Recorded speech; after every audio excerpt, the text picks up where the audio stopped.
கிறிஸ்துவுக்குள் அருமையானவர்களே, அப்போஸ்தலனாகிய பவுல் எபேசியருக்கு எழுதின நிருபம் 4ஆம் அதிகாரம் 3, 4, 5 ஆகிய வசனங்களில் நாம் பார்க்கிறோம். சமாதான கட்டினால் ஆவியின் ஒருமையை காத்து கொள்ளுவதற்கு ஜாக்கிரதையாயிருங்கள்.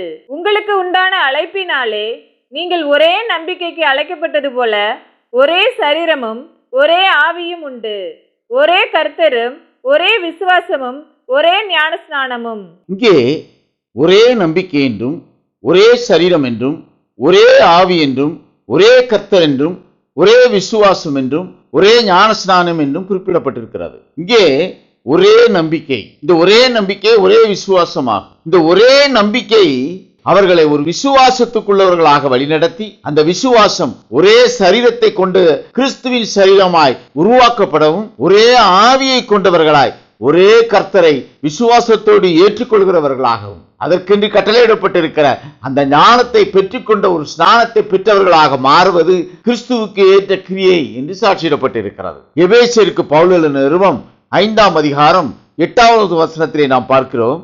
முற்காலத்தில் நீங்கள் அந்தகாரமாய் இருந்தீர்கள், இப்பொழுதோ கர்த்தருக்குள் வெளிச்சமாய் இருக்கிறீர்கள். வெளிச்சத்தின் பிள்ளைகளாய் நடந்து கொள்ளுங்கள். இங்கே அப்போஸ்தலனாகிய பவுல் சாட்சி கொடுக்கிறார். முற்காலத்திலே நீங்கள் அந்தகாரத்தில் இருந்தீர்கள், இப்பொழுதோ கர்த்தருக்குள் வெளிச்சமாய் இருக்கிறீர்கள், வெளிச்சத்தின் பிள்ளைகளாய் நடந்து கொள்ளுங்கள் என்று சாட்சியிடுகிறதை நாம் பார்க்கிறோம். நீங்கள் இப்பொழுது கர்த்தருக்குள் வெளிச்சமாக இருக்கிறீர்கள். நீங்கள் பெற்றிருக்கிற இந்த வெளிச்சமானது கர்த்தருக்குள்ளாக நீங்கள் பெற்றிருக்கிற வெளிச்சம் என்று சாட்சியிடப்பட்டிருக்கிறது. நீங்கள் கர்த்தருக்குள்ளாக இந்த வெளிச்சத்துக்குள்ளாக இருக்கிறபடியினால் நீங்கள் வெளிச்சத்தின் பிள்ளைகளாய் நடந்து கொள்ளுங்கள். இந்த கர்த்தருக்குள்ளான வெளிச்சம் எப்படி கிடைக்கிறது? ஒரே நம்பிக்கை கொண்டவர்களாக இருக்கும் பொழுது, ஒரே ஞானஸ்நானத்தை பெற்றவர்களாக இருக்கும் பொழுது, ஒரே ஆவியை பெற்றவர்களாக இருக்கும் போது, இவை யாவும் பெற்றவர்களாக இருக்கும் போது ஒரே சரீரத்தோடு இணைக்கப்பட்டவர்களாகவும் ஒரே கர்த்தரை அங்கீகரிக்கிறவர்களாகவும் சாட்சியிடப்படுவார்கள். இங்கே சொல்லப்பட்டிருக்கிற இந்த விசுவாச நம்பிக்கை ஒரே விசுவாசமாக ஒரே நம்பிக்கை கொண்டதாக இருக்கும்போது அந்த ஒரே நம்பிக்கைக்குள்ளாக வருவது சத்தியம் என்று சாட்சியிடப்பட்டிருக்கிறது. இந்த நம்பிக்கை, இந்த விசுவாசம் சத்தியத்தின் மீது வைக்கக்கூடிய விசுவாசம். இந்த சத்தியத்துக்குள்ளாக வைக்கக்கூடிய விசுவாசம் ஒரு ஆத்துமாவை ஒரே ஆவியை பெற்றிருக்கக்கூடிய தன்மைக்குள்ளாக மாற்றுகிறது. ஒரே ஆவி, அது கர்த்தர் அருளக்கூடிய ஆவி, அது தேவ ஆவி என்றும் பரிசுத்தாவி என்றும் சாட்சியிடப்பட்டிருக்கிறது. இப்படி ஒரே தன்மையிலே இருக்கக்கூடிய இந்த ஒரே தன்மைக்குரிய கிரியை ஒரே கர்த்தரை அறியக்கூடிய ஞானத்தை கொடுக்கிறதாக சாட்சியிடப்பட்டிருக்கிறது. இந்த நம்பிக்கையாகிய விசுவாசத்தை குறித்து பார்த்தோம் என்றால், வெளிப்படுத்தின விசேஷம் 14ஆம் அதிகாரம் 12வது வசனத்திலே இவ்விதமாக சொல்லப்பட்டிருக்கிறதை நாம் காண்கிறோம். தேவனுடைய கற்பனைகளையும் இயேசுவின் மேலுள்ள விசுவாசத்தையும் காத்து கொள்ளுகிறவர்களாகிய பரிசுத்தவான்களுடைய பொறுமை இதிலே விளங்கும் என்று கூறினான். இந்த விசுவாசமானது இயேசுவின் மேலுள்ள விசுவாசம் என்று சாட்சியிடப்பட்டிருக்கிறது. இது பிரஜாதிகளுக்கு கொடுக்கப்பட்டிருக்கிற கிருபைக்குரிய சாட்சியின் வார்த்தையாகும். இந்த வார்த்தை சாட்சி கொடுக்கிறது, நாம் வைக்கக்கூடிய விசுவாசமானது, நாம் வைக்கக்கூடிய நம்பிக்கையானது ஒரே தன்மை கொண்டதாக இருக்க வேண்டும். அந்த ஒரே தன்மை இயேசுவின் மேலுள்ள விசுவாசம் என்று சாட்சியிடப்பட்டிருக்கிறது. நாம் இயேசு கிறிஸ்துவின் மீது வைக்கக்கூடிய அந்த விசுவாசம், அந்த நம்பிக்கை ஒரே நம்பிக்கை கொண்டதாக இருக்கும் போது நாம் ஒரே ஆவிக்குள்ளாக வழி நடத்தப்படுகிறோம். ஏனென்றால் நாம் ஒரே சரீரத்துக்குள்ளாக அங்கம் வகிக்கக்கூடிய கிருபையை பெற்றவர்களாக மாறுகிறோம். இயேசுவின் மேலுள்ள விசுவாசம்.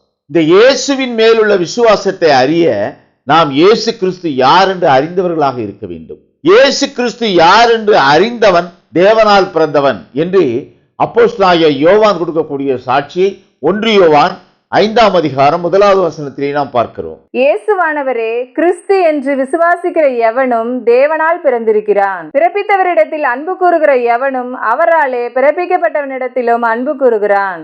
இங்கே அப்போஸ்தலனாகிய யோவான் இயேசுவானவரே கிறிஸ்து என்ற விசுவாசம் தேவனால் பிறந்தவனுக்கு உண்டாயிருக்கிறது என்று சாட்சியிடப்பட்டிருக்கிறது. இங்கே இயேசுவின் மேலுள்ள விசுவாசம் இயேசு யார் என்று அறிந்து வைக்கக்கூடிய விசுவாசம். இந்த இயேசுவை கிறிஸ்து என்று விசுவாசிக்கக்கூடிய விசுவாசம் இங்கே யோவான் சாட்சியிட்ட பொழுது அது தேவனால் பிறந்தவனுக்கு வரக்கூடிய விசுவாசம். அப்படி தேவனால் பிறந்தவனுக்கு அருளக்கூடிய விசுவாசமானது இயேசுவை கிறிஸ்து என்று விசுவாசிக்கக்கூடிய விசுவாசத்துக்குள்ளாக வழி நடத்தும். அன்றைக்கு இயேசுவை கிறிஸ்து என்று அங்கீகரித்தவன் நித்திய ஜீவனுக்குரியவனாக, அந்த ஒளிக்குரியவனாக சாட்சியிடப்பட்டிருக்கிறார்.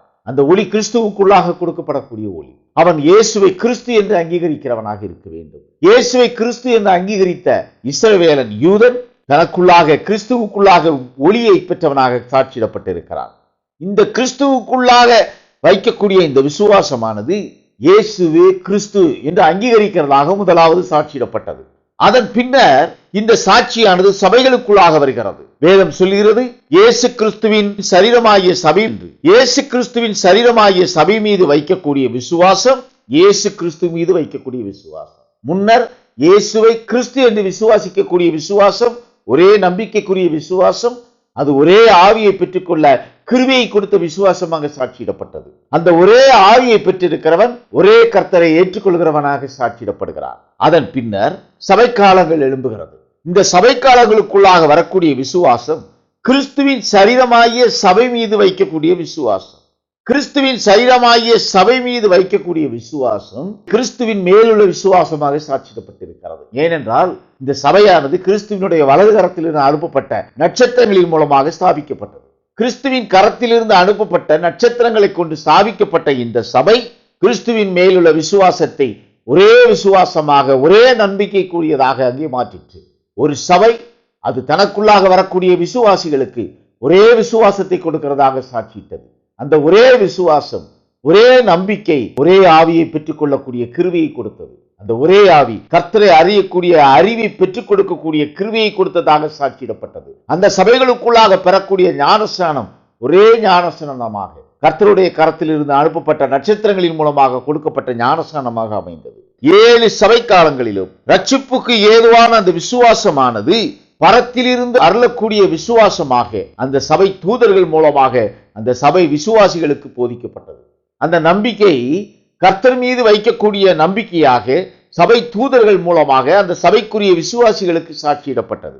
1 பேதுரு 1 அதிகாரம் 5வது வசனத்திலே நாம் பார்க்கிறோம், கடைசி காலத்திலே வெளிப்பட ஆயத்தமாக்கப்பட்டிருக்கிற இரட்சிப்புக்கு ஏதுவான விசுவாசத்தை கொண்டு தேவனுடைய பலத்தினாலே காக்கப்பட்டிருக்கிற உங்களுக்கு அந்த சுதந்திரம் பரலோகத்திலே வைக்கப்பட்டிருக்கிறது. இங்கே பேதுரு சாட்சி கொடுக்கிறார். இரட்சிப்புக்கு ஏதுவான விசுவாசம் அது பரலோக சுதந்திரத்தை கொடுக்கக்கூடிய விசுவாசம் என்று. இந்த விசுவாசமானது நாம் வைக்கக்கூடிய நம்பிக்கையானது பரலோகத்திலே நமக்கு சுதந்திரத்தை கொடுக்கக்கூடிய தன்மை கொண்ட விசுவாசமாக சாட்சியிடப்பட வேண்டும். எப்பொழுது அந்த இரட்சிப்புக்கு ஏதுவான விசுவாசம் அந்த நம்பிக்கை ஒரு ஆத்மாவுக்கு கட்டளையிடப்படுகிறதோ அந்த ஆத்மா ஒரே ஆவியை அங்கீகரிக்கிறதாக காணப்படுகிறது. அது ஒரே கர்த்தரை ஏற்றுக்கொள்கிறதாக காணப்படுகிறது. அப்போஸ்தலனாகிய யோவான் இயேசுவை கிறிஸ்து என்று அறிக்கையிடும்படி சாட்சியிட்டார். அது அன்றைக்கு ரட்சிப்புக்கு ஏதுவான விசுவாசமாக இருந்தது. அதன் பின்னர் ஒவ்வொரு சபை காலங்களிலும் ரட்சிப்புக்கு ஏதுவான விசுவாசம் எதன் மீது வைக்க வேண்டும் என்றால் 7 சபை தூதர்கள் மூலமாக அனுப்பப்பட்டதே அந்த சபை பிரமாணத்தின் மூலம் வைக்கக்கூடிய விசுவாசம். அந்த விசுவாசமானது ஒரே ஆவியை கொடுக்கிறதாக சாட்சியிடப்படுகிறது. அது ஒரே கர்த்தரை அங்கீகரிக்கிறதாக காணப்படுகிறது. அந்த சபைக்குள்ளாக கொடுக்கப்பட்ட ஞானஸ்நானம் அந்த சபைக்கென்று கொடுக்கப்பட்ட ஞானஸ்நானமாய் ஒரே ஞானஸ்நானமாக சாட்சியிடப்பட்டிருக்கிறது.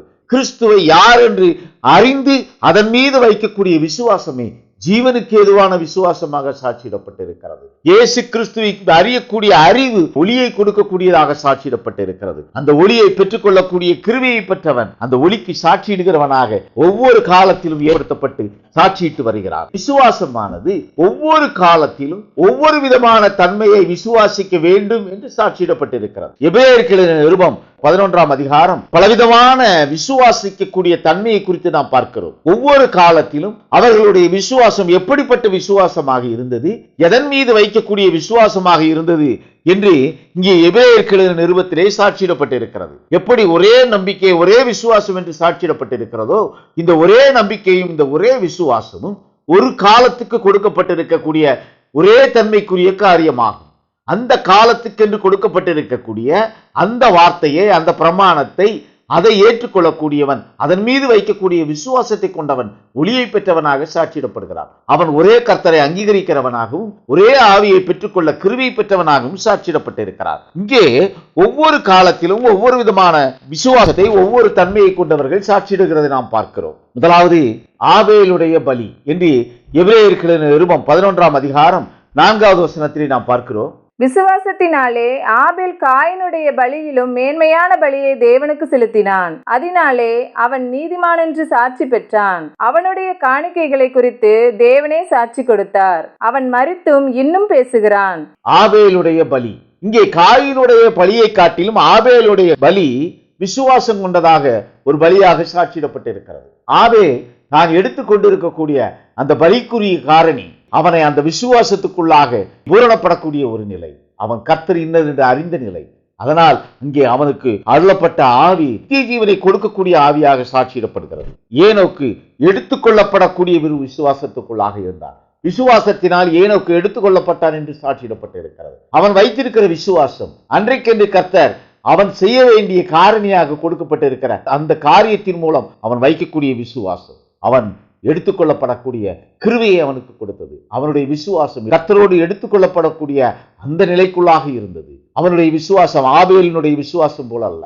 ஆபேலினுடைய விசுவாசம் தன்னுடைய பலி கர்த்தரால் அங்கீகரிக்கப்படக்கூடிய பலியாய் அவன் கொண்டு வந்த அந்த பலிக்குரிய காரியத்துக்குள்ளாக சாட்சியிடப்பட்டிருக்கிறது. இந்த விசுவாசமானது ஒவ்வொரு காலத்திலும் அந்த காலத்துக்கென்று ஜீவிக்கக்கூடிய மனிதர்களுக்கு எதை விசுவாசிக்க வேண்டும் என்று சட்டளையிட்டாரோ அதை விசுவாசிக்கக்கூடிய தன்மைக்குள்ளாக சாட்சியிடப்பட்டிருக்கிறது. ஆபேலினுடைய விசுவாசம் அவன் கொண்டு வந்த பலியின் மீது வைக்கக்கூடிய விசுவாசம். ஏனோக்கினுடைய விசுவாசம் தான் எடுத்துக்கொள்ளப் போவதை குறித்து வைக்கக்கூடிய விசுவாசம். இங்கே நோவாவின் இடத்திலே ஒரு விசுவாசம் இருந்தது. அந்த காலத்திலே அந்த பகுதியிலே காணப்படாத ஒன்று, வானத்திலிருந்து மழையும் பூமியிலிருந்து நீரூற்றுகள் எழும்போதும் அன்றைக்கு அந்த காலத்திலே ஜீவித்த அந்த ஸ்தலத்தில் இருந்த ஆவியின் சரீரத்தை கொண்டவர்கள் காணாத ஒன்றாக இருந்தது. எனவே இங்கே நோவா ஒரு விசுவாசத்தை வைத்தார். அந்த விசுவாசம் காணப்படாதவைகள் நிகழும் என்று விசுவாசித்தார். ஜலப்பிரளயம் எழும்பும் என்று விசுவாசித்தார். அது நோவாவினுடைய விசுவாசம். நோவாவுக்கு அருளப்பட்ட விசுவாசமானது நோவா எதை விசுவாசிக்க வேண்டும் என்று கட்டளையிட்டதோ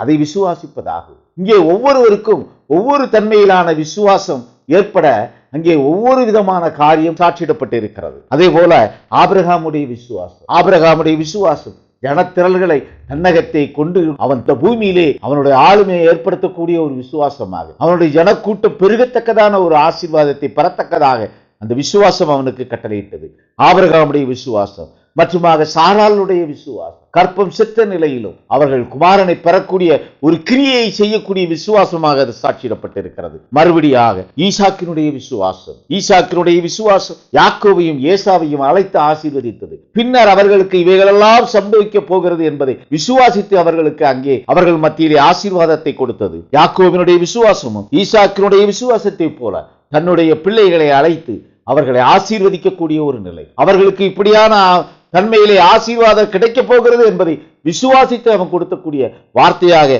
ஆசீர்வாதமாக சாட்சியிடப்பட்டிருக்கிறது. மோசேயினுடைய விசுவாசம் தன்னுடைய தாய் தகப்பனார் கொண்ட விசுவாசத்தை விட மேலான ஒரு விசுவாசம். மோசேயினுடைய விசுவாசம் பார்வோனுடைய குமாரத்தின் மகன் என்பதை காட்டிலும் தன்னுடைய ஜனத்துக்குள்ளாக வாழக்கூடிய அந்த காரியத்துக்குள்ளாக அவன் வைக்கக்கூடிய விசுவாசம். இப்படியாக ஒவ்வொரு காலத்திலும் ஒவ்வொரு ஜனத்துக்கு வெவ்வேறு விதமான விசுவாசிக்கக்கூடிய காரியங்கள் சாட்சியிடப்பட்டிருக்கிறது. இவர்கள் இவைகளை விசுவாசிக்க வேண்டும் என்பது காலத்துக்கு காலம் மாறுபட்டு வந்திருக்கிறது. இஸ்ரவேலுடைய விசுவாசம் சிவந்த சமுத்திரத்தை கடந்து வரக்கூடிய விசுவாசம் கொண்டதாக காணப்படுகிறது. அவர்கள் தங்கள் கால்களில் ஈரம்படாதபடிக்கு அந்த செங்கடலை கடந்து வந்தார்கள். அது அவர்கள் வைத்த விசுவாசம். அது அன்றைக்கென்று கொடுக்கப்பட்ட விசுவாசம். அன்றைக்கு எகிப்து தேசத்தில் இருந்து அந்த ஜனங்களை மீட்டு கொண்டு வர அவர்களிடத்திலே எழும்பக்கூடிய விசுவாசமாக அது சாட்சியிடப்பட்டிருக்கிறது.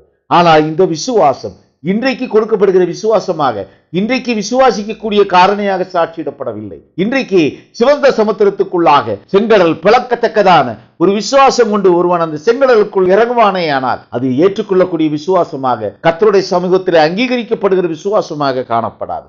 காலத்துக்கு காலம், ஜனங்களுக்கு ஜனம் இந்த விசுவாசமானது மாற்றியமைக்கப்பட்டு வருகிறது. எதை விசுவாசிக்க வேண்டும் என்பதோ இங்கே மாற்றியமைக்கப்பட்டு வருகிறது. இங்கே எபிரேயர்களின் நிருபத்திலே எரியோ பட்டணத்தை குறித்து சாட்சியிடப்பட்டிருக்கிறது. இஸ்ரவேலர்கள் அந்த எரியோ பட்டணத்தை சுற்றி வரும் பொழுது அந்த எரியோவின் மதிச்சுவர் விழும் என்று விசுவாசத்தோடு அவர்கள் அந்த எரியோ மதிலை சுற்றி வந்தார்கள். அது அன்றைக்கு அவர்கள் விசுவாசிக்க வேண்டும் என்பதாக கட்டளையிடப்பட்டதாகும். அது இன்றைக்கு அது அப்படி அல்லாதபடிக்கான ஒரு காரியம். கிறிஸ்துவுக்குள் அருமையானவர்களே, ராகாப் என்ற வேசி தன்னிடத்திலே ஒரு விசுவாசம் கொண்டவளாக இருந்தால் அந்த எரியோ பட்டணம் அழிக்கப்படும் பொழுது அங்கிருந்து காக்கப்படுவேன் என்று விசுவாசத்தோடு அங்கே அவர் தூதர்களை அனுப்புகிறது நாம் வேதத்திலே வாசிக்கிறோம். இவர்கள் எல்லோரும் வெவ்வேறு விதமான தன்மையை கொண்ட விசுவாசம் கொண்டவர்களாக இருந்தார்கள்.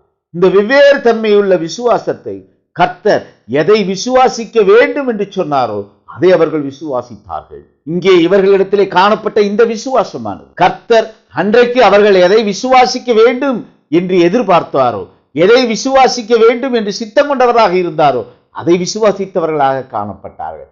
வெவ்வேறு தன்மையான விசுவாசங்கள். இவர்கள் ஒவ்வொருவருக்கும் வேறு வேறு காரியங்களை குறித்த விசுவாசங்கள். அவைகள் அந்த காரியங்களிலே அவர்கள் விசுவாசமாக இருக்க வேண்டும் என்று கர்த்தர் அவர்களிடத்திலே அன்றைக்கு அத்தகைய கிரியைகளை எதிர்பார்த்தார். அது அவர்களுக்கு நீதிக்குரிய கிரியைகளாக காணப்பட்டது. இங்கே அவர்கள் ஒரே ஆவியை பெற்றவர்களாக, ஒரே சரீரம் கொண்டவர்களாக, ஒரே ஆவிக்குள்ளாக வழிநடத்தப்படுகிறவர்களாக காணப்பட்டார்கள். மோசேயை பெற்ற அந்த அபிஷேகத்தை விசுவாசியாதவர்கள் மோசேக்கு எதிர்த்து நின்றார்கள். அப்படி மோசேக்கு எதிர்த்து நின்றவர்கள் சத்தியத்துக்கு எதிர்த்து நின்றார்கள் என்று பவுல் தீமோத்தேயுக்கு எழுதின 2ஆம் நிருபம் 3ஆம் அதிகாரம் 8வது வசனத்திலே சாட்சி கொடுக்கிறது நாம் பார்க்கிறோம்.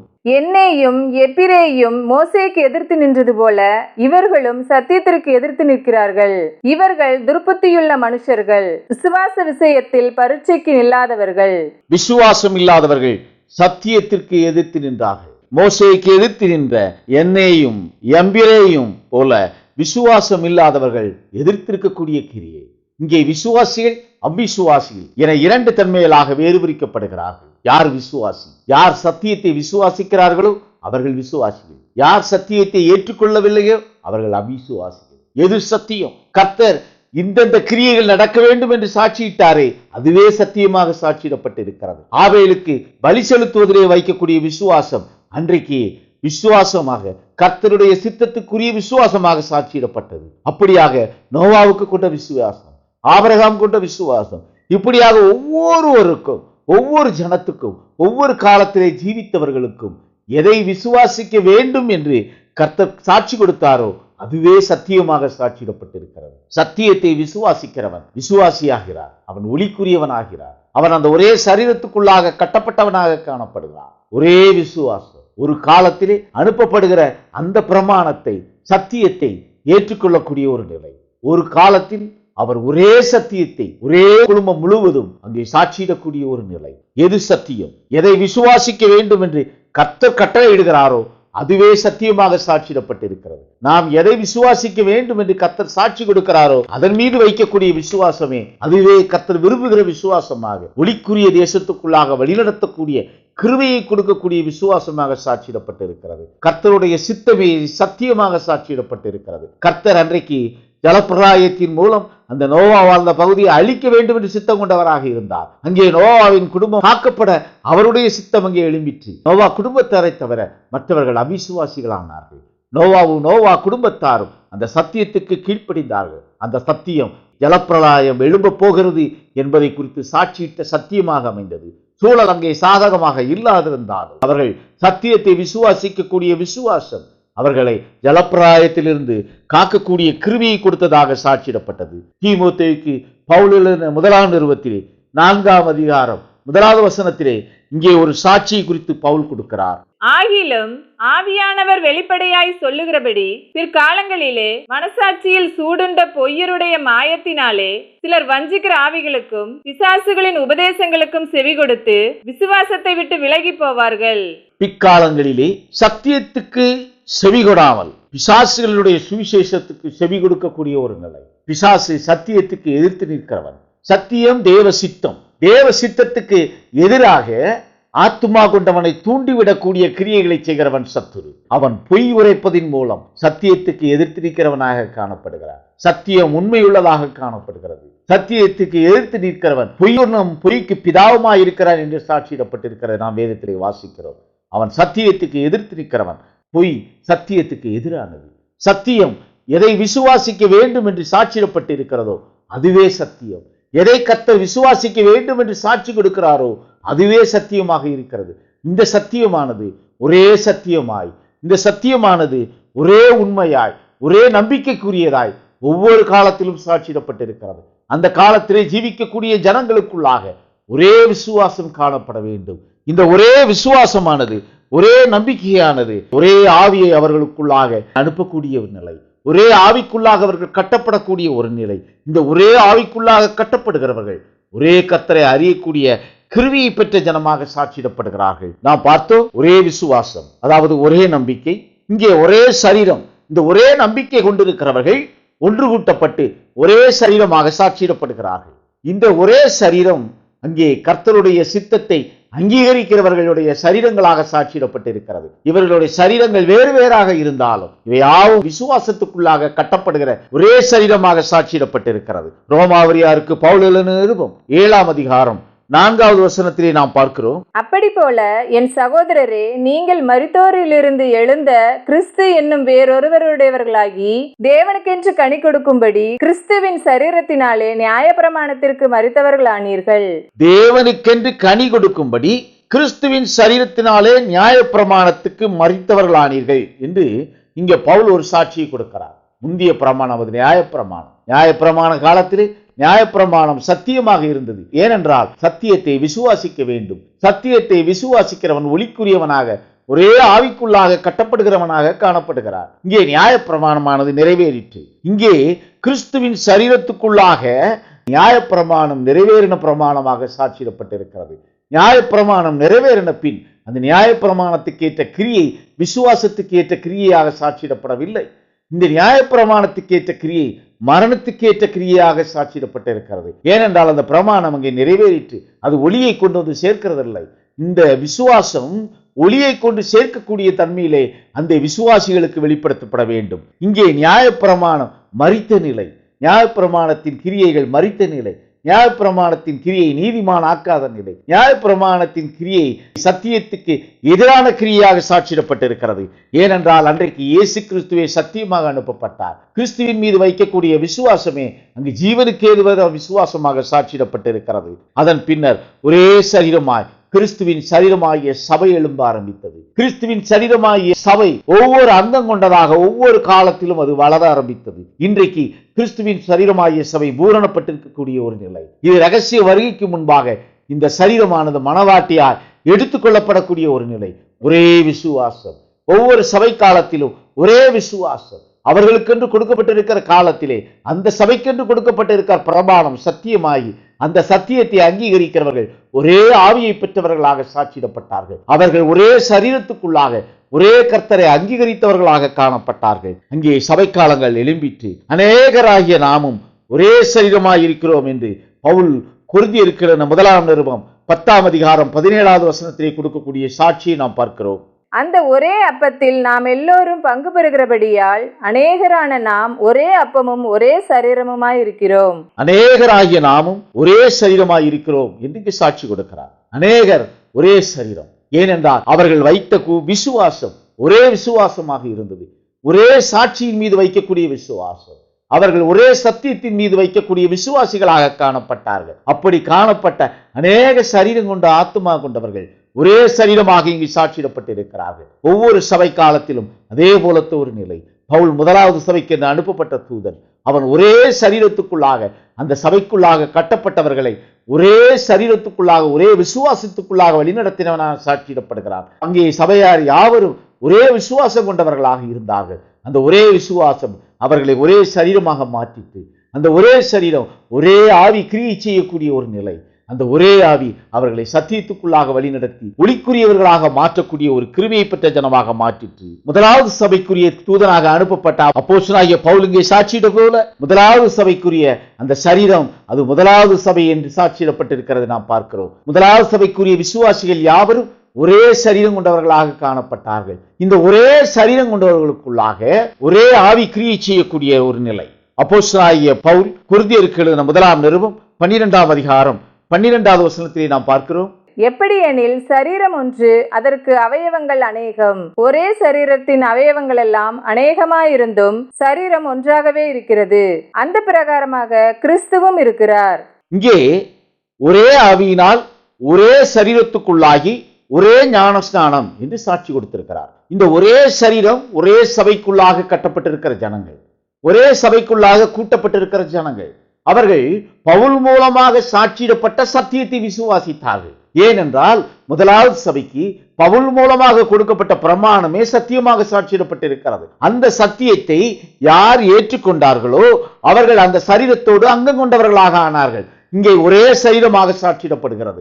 இந்த ஒரே சரீரத்துக்குள்ளாக கிரியை செய்ய ஒரே ஆவி அது சாட்சியிடப்பட்டிருக்கிறது. அவர்கள் கட்டளையிட்டு இருக்கிற அந்த அடையாளமாகிய ஞானஸ்நானத்தை பெற்றுக்கொண்டபடியினால் அவர்களுக்குள்ளாக ஒரே ஆவி நிழலிட அந்த கிருபையை பெற்ற ஜனங்களாக சாட்சியிடப்பட்டார்கள். இது முதலாவது சபைக்கு என்று கொடுக்கப்பட்டிருக்கிற காரியம். இதே போல ஒவ்வொரு சபை காலத்திலும் சபை தூதர்கள் மூலமாக அனுப்பப்பட்ட அந்த பிரமாணமானது, வார்த்தையானது சத்தியமாக சாட்சியிடப்பட்டிருக்கிறது. அந்த சத்தியத்தை யாரெல்லாம் அங்கீகரித்தார்களோ அவர்கள் அந்த சபைக்குள்ளாக ஒரே சரீரமாக சாட்சியிடப்பட்டார்கள். அந்த ஒரே சரீரத்துக்குள்ளாக ஒரே ஆவி அங்கே கிரியை செய்யக்கூடிய ஒரு நிலை. அந்த ஒரே ஆவி அவர்கள் ஒரே கர்த்தரை அறியக்கூடிய கிருமிக்குள்ளாக கொண்டு சென்று அவர்களை நித்திய ஜீவனை பெற்றுக் கொள்ளக்கூடிய கிருபையை கொடுக்கக்கூடிய காரணியாக அமைந்தது. கிறிஸ்துவின் சரீரமாகிய சபை இது 7 சபைக்காலங்களாக பிரிக்கப்பட்டு இந்த 7 சபைக்காலங்களின் நிறைவுக்கு பின்னர் அது பூரணப்படக்கூடிய ஒரு நிலை. இது ஒரு சரீரமாக சாட்சியிடப்பட்டிருக்கிறது. இன்றைக்கு 7 சபைக்காலங்களும் நிறைவு பெற்றிருக்கக்கூடிய ஒரு நிலைக்குள்ளாக கடந்து வந்திருக்கிற நாம் இங்கே மற்றொரு சரீரம் உருவாக காத்திருக்கிறோம். இந்த சரீரம் வார்த்தையின் சரீரம் என்று சாட்சியிடப்பட்டிருக்கிறது.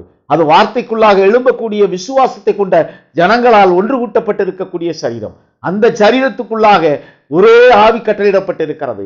அங்கே ஒரே ஆவி அங்கே கட்டளையிடப்பட்டிருக்கக்கூடிய நிலையிலே அங்கே கர்த்தரை அறியக்கூடிய அறிவின் வாசனை அந்த ஜனத்துக்குள்ளாக இருந்து எழும்பக்கூடிய ஒரு நிலை. அங்கே ஒரே விசுவாசம் சாட்சியிடக்கூடிய விசுவாசமாக ஒரே பிரமாணமாக சாட்சியிடப்பட்டிருக்கிறது. அது ஒளிக்குரிய தேசத்துக்குள்ளாக அழைத்து செல்லக்கூடிய கிருபையை கொடுக்கக்கூடிய சாட்சியாக அமைகிறது. இங்கே ஒரே ஆவி என்று சாட்சியிடப்பட்டிருக்கிறது. இந்த ஒரே ஆவி கர்த்தருடைய ஆவியை குறித்து சாட்சியிடக்கூடிய சாட்சியாகும். இந்த ஒரே ஆவி ஒரே சரீரத்துக்குள்ளாக கிரியை செய்யக்கூடிய ஆவி. இந்த ஒரே ஆவி ஒரே சரீரமாகிய சபைக்குள்ளாக கிரியை செய்த ஆவி. இன்றைக்கு ஒரே சரீரமாக விளங்கக்கூடிய வார்த்தையின் சரீரத்துக்குள்ளாக கிரியை செய்து கொண்டிருக்கக்கூடிய ஆவி. இந்த ஆவி கிறிஸ்துவின் சரீரமாகிய சபையாக எழுப்பப்பட்டு பூரணப்பட்டிருக்கக்கூடிய ஒரு நிலை. இந்த பூரணப்பட்டிருக்கக்கூடிய இந்த நிலை கடைசி ஏற்பாட்டின் சாட்சியாக அமைகிறது. ஒரே நம்பிக்கை, அது ஒரே விசுவாசம் என்று பார்த்தோம். ஒரே சரீரம், அது அன்றைக்கென்று அனுப்பப்பட்ட இருக்கிற வார்த்தையை விசுவாசிக்கக்கூடிய எல்லா விசுவாசிகளையும் கொண்டடக்கி இருக்கக்கூடிய ஒரே சரீரம் என்று சாட்சியிடப்பட்டிருக்கிறதை பார்த்தோம். இங்கே ஒரே ஆவி, அது கர்த்தர் அருளக்கூடிய ஆவி, அது பரிசுத்த ஆவி, அது தேவனிடத்திலிருந்து சத்தியத்துக்கு சாட்சியிட அனுப்பக்கூடிய ஆவி. அந்த ஆவி ஒரே சரீரத்துக்குரிய ஜனங்களாக தேர்ந்தெடுக்கப்பட்டவர்கள் மத்தியிலே கிரியை செய்யக்கூடிய ஆவியாக அது சாட்சியிடப்பட்டிருக்கிறது. இந்த ஆவி கர்த்தர் யார் என்று அறியக்கூடிய அறிவை கொடுக்கக்கூடிய கிருபையை கொடுக்கக்கூடியதாக சாட்சியிடப்பட்டிருக்கிறது. ஒரே கர்த்தர் நமக்கு உண்டு, ஒரே பிதா நமக்கு உண்டு. அவருடைய நாமம் காலத்துக்கு காலம் மாற்றி அமைக்கப்பட்டிருக்கிறது. அவருடைய கிரியைக்கு ஏற்ற நாமம் மாற்றி அமைக்கப்பட்டிருக்கிறது. அவர் சிருஷ்டிப்பின் கிரியைகளை செய்யும் பொழுது தேவன் என்று சாட்சியிடப்படுகிறார். அவருடைய சிருஷ்டிப்பின் கிரியை அவருக்கு தேவன நாமத்தை சாட்சியிட்டது. அதன் பின்னாக தான் சிருஷ்டித்த எல்லா ஜனங்களுக்குள்ளாக இருந்து ஆதாமை வேறுபடுத்தார். ஆதாமுக்குள்ளாக ஜீவ சுவாசத்தை ஊதினார். ஆதாம் ஜீவாத்மா ஆனான் என்று சாட்சியிடப்பட்டிருக்கிறது. ஆதாமுக்குள்ளாக ஆவியின் சரீரம் உருவாயிற்று. அவனுக்குள்ளாக நித்திய ஜீவனை பெறக்கூடிய ஒரு கிருபையின் சரீரம் உருவாயிற்று. அதை உருவாக்கினபடியினால் அவருக்கு தேவனாகிய கர்த்தர் என்ற நாமம் தரிப்பிக்கப்பட்டது. தேவனாகிய கர்த்தர் என்ற நாமம் மாம்ச சரீரத்துக்குள்ளாக ஆவியின் சரீரத்தை உருவாக்கக்கூடிய கிரியை செய்த நாமமாக சாட்சியிடப்பட்டிருக்கிறது. அந்த கிரியை முதலாக ஆதாமிடத்திலே ஏற்பட்டது. எனவே ஆதாமுக்கு அவர் தன்னை தேவனாகிய கர்த்தர் என்று வெளிப்படுத்துகிறார். ஆதாமுக்குள்ளாக ஆவியின் சரீரம் உருவாக அந்த கிருபையை கட்டளையிட்டவருடைய நாமம் தேவனாகிய கர்த்தர் என்று சாட்சியிடப்பட்டிருக்கிறது. அதன் பின்னர் ஆபிரகாம், ஈசாக்கு, யாக்கோபு என்ற முற்பிதாக்கள், இந்த முற்பிதாக்களை அவர் தன்னகத்தே தனக்கென்று கொடுக்கப்பட்டிருக்கிற ஜனமாக அந்த ஜனத்தை தெரிந்தெடுத்து அவர்களுடைய ஜனங்களுக்குள்ளாக தன்னுடைய கிரியைகளை நிகழ்த்தும் முன்பாக ஆபிரகாம், ஈசாக்கு, யாக்கோபுக்கு கொடுத்த நாமம் சர்வ வல்லமையுள்ள தேவன் என்ற நாமம் என்று சாட்சியிடப்பட்டிருக்கிறது. இந்த சர்வ வல்லமையுள்ள தேவன் என்ற நாமம் அங்கே ஆபிரகாம், ஈசாக்கு, யாக்கோபுக்கு கொடுக்கப்பட்ட நாமமாக கர்த்தருடைய நாமமாக சாட்சியிடப்பட்டது. அதன் பின்னர் எகிப்து தேசத்தில் இருந்த ஜனங்களை கானான் தேசம் என்று வாக்குத்தத்தம் பண்ணின தேசத்துக்குள்ளாக அழைத்து செல்லும் பொருட்டாக மோசேயின் மூலம் வெளிப்படுத்தப்பட்ட நாமம் யெகோவா என்ற நாமம். யெகோவா என்ற நாமம் இஸ்ரவேலர்களை வழிநடத்துவதற்காக நியாயப்பிரமாணத்தை கொடுத்து அந்த நியாயப்பிரமாணத்துக்குரியவர்களை வழிநடத்துவதற்காக கொடுக்கப்பட்ட நாமம். இந்த நியாயப்பிரமாணத்தின் கிரியைகள் இயேசு கிறிஸ்துவின் மூலம் நிறைவேறிற்று. இயேசு கிறிஸ்துவின் மூலம் நிறைவேறின பின் யெகோவா என்ற நாமம் மரித்திருக்கக்கூடிய ஒரு நிலை, அது நிறைவேறி இருக்கக்கூடிய ஒரு நிலை. இங்கே ஜீவனுள்ள நாமமாய் கர்த்தராய் இயேசு கிறிஸ்து என்ற நாமம் உயர்த்தப்பட்டது. இந்த கர்த்தராய் இயேசு கிறிஸ்து என்ற நாமம் பிரஜாதிகளாகிய நமக்குள்ளாக ஜீவனை கொடுப்பதற்காக, ஆதாம் பெற்றானே அந்த ஜீவனை கொடுப்பதற்காக, உள்ளான மனிதனை கொடுப்பதற்காக நமக்கென்று கொடுக்கப்பட்ட நாமம் அது கர்த்தராய் இயேசு கிறிஸ்து என்ற நாமம். இங்கே அந்த நாமம் 7 சபைக்காலங்களுக்குள்ளாக 7 சபை தன்மைகளை கொண்டவர்களாக அவயவங்களாக கிறிஸ்துவின் சரீரம் அங்கே உருவாகிற்று. கிறிஸ்துவின் சரீரம் பூரணப்பட்ட பின் இங்கே வார்த்தை என நாமம் சாட்சியிடப்பட்டிருக்கிறது. இந்த வார்த்தை என நாமமானது கர்த்தருக்கு அருளப்பட்டிருக்கக்கூடிய நாமத்துக்கு, எல்லா நாமத்துக்கும் மேலாக இருக்கக்கூடிய கடைசி ஏற்பாட்டின் நாமமாக சாட்சியிடப்பட்டிருக்கிறது. அது ரகசியங்களை வெளிக்கொணர்கிற நாமம். இத்தனை நாமங்களையும் கொண்ட ஒரே பிதா, ஒரே கர்த்தர், இவருடைய கிரியைகள் ஒரே தன்மையிலே ஒவ்வொரு காலத்திலும் சாட்சியிடப்பட்டிருக்கிறது. ஆனால் இந்த கிரியைகள் காலத்துக்கு காலம், ஜனங்களுக்கு ஜனங்கள் அது மாறுபாடாக ஒவ்வொரு காலத்திலும் சத்தியமாக போதிக்கப்பட்டு வருகிறது. இந்த ஒரே கர்த்தர் தன்னுடைய கிரியைகளின் மூலம் தன்னுடைய நாமத்தை ஒவ்வொரு காலத்திலும் அந்த காலத்துக்கு என்று கொடுக்கப்பட்டிருக்கிற தன்னுடைய கிரியையின் நாமமாக சாட்சியிட்டு வந்துள்ளார். அந்த சாட்சியை இந்த கடைசி ஏற்பாட்டிலும் இந்த கடைசி காலத்திலும் அவர் தன்னுடைய கிருபையை புறஜாதிகளை விட்டு எடுக்கும் முன்பாக வார்த்தை என்ற நாமத்திலே தன்னை வெளிப்படுத்துகிறார். இந்த வார்த்தை என்ற நாமம் பரிபூரணத்தை குறிப்பதாகும். இது கிறிஸ்துவின் சரீரம் பூரணப்பட்டிருக்கிறதை சாட்சியிடக்கூடிய சாட்சியின் நாமமாக கர்த்தருடைய நாமம் உயர்த்தப்பட்டிருக்கக்கூடிய ஒரு நிலை. அந்த நாமத்தை சாட்சியிட கர்த்தர் ஏற்படுத்தி கொடுத்திருக்கிற அந்த வார்த்தையின் ஊழியத்திலே நம்மை ஒரு அங்கமாய் இணைத்திருக்கிறார். அந்த கிருபையை நமக்கு கொடுத்தவரை, அவர் நமக்கு கொடுத்திருக்கிற கிருபைக்கு அவருடைய நாமத்திலே நம்ம ஒரு விஷயம் தாழ்த்தி ஒப்பு கொடுத்து தேவ சமூகத்திலே கர்த்தருக்கு ஏற்ற கிரியைகளை செய்ய கர்த்தர் நம்மை பூரணப்படுத்த ஒப்பு கொடுப்போம். கர்த்தர் பெரிய காரியங்களை செய்வார். ஆமென், ஆமென், ஆமென்.